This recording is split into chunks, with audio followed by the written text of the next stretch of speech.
INTJs are terrifying. That is how it is, and there's little that can be done about it. In fact, they know so, and some of them are comfortable with it being that way.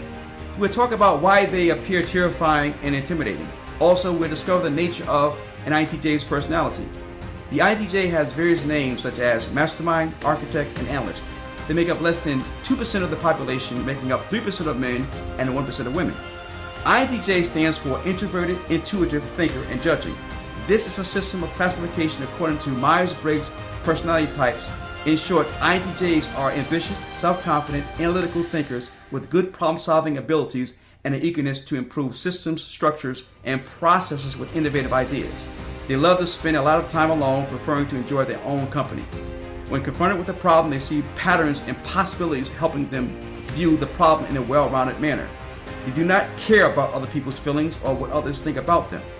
An INTJ's ultimate concern is what they can achieve.